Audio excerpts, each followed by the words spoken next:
This is a public service announcement. The following presentation contains controversial information and ideas that can change the way you view the world. What you see and hear may soon compel you to take action. Viewer discretion is advised.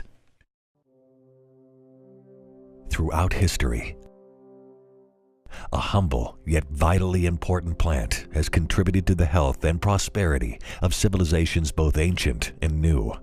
From the Egyptians to the Chinese, the Romans and the Greeks, from the Vikings of Northern Europe to societies in Africa and all over the globe. It is said that oil derived from this plant was used for holy anointings. While legend has it this plant grew in southern Mesopotamia in the most famous garden of all. Described in religious texts that go back thousands of years. For centuries, many relied on this plant for both their health and their income. Thomas Jefferson, one of America's founding fathers, wrote that this plant is of first necessity to the wealth and protection of the country. And George Washington simply said this about the plant: sow it everywhere. Back then, this plant was used for everything from clothing to rope to paper, medicines and food.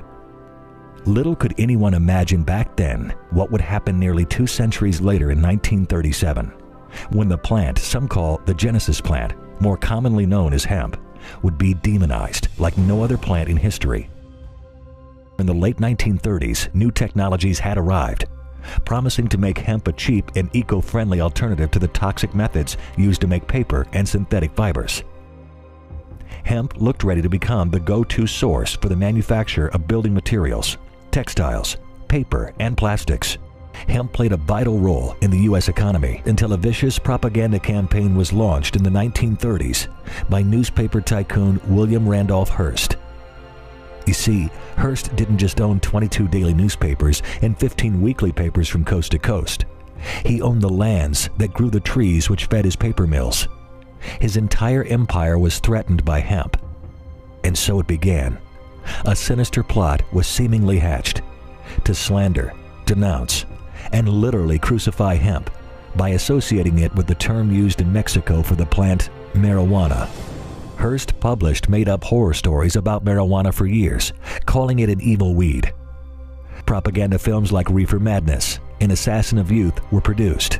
It was all part of what looked like a cunning scheme designed to preserve the profits of corporations that poison the planet, that destroy the forests and soils, and that today puts our global ecosystem at risk of collapse. Hearst and his corporate cronies appeared to have one goal in mind: to gain enough public support so that laws could be passed banning both hemp and marijuana. And unfortunately, it worked. On August 2nd of 1937, the unthinkable happened. The Marijuana Tax Act was passed.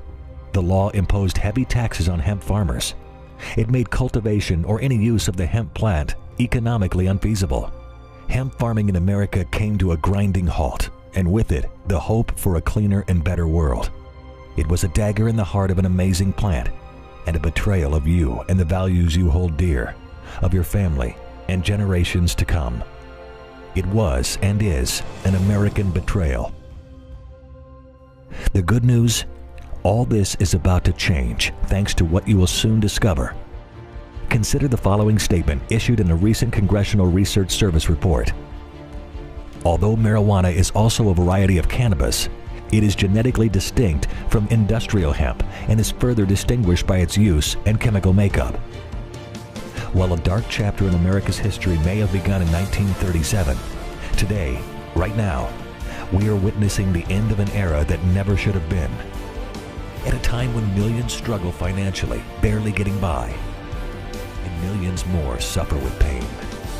In a world where economies teeter on the edge of collapse, where the global ecosystem wobbles like a top spinning out of control, we now live in a world desperate for the plant that has been wrongfully taken from you. An amazing plant that nourishes the body, enriches the earth, and as you're about to discover, provides you with the ability to make a difference. For your family, your community, and for generations yet to come.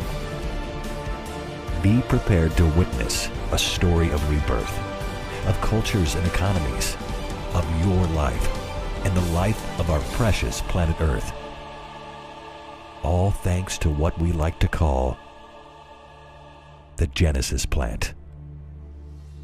This great tale holds the key to your future and to our collective future as well. So where do you go from here? Watch the next video now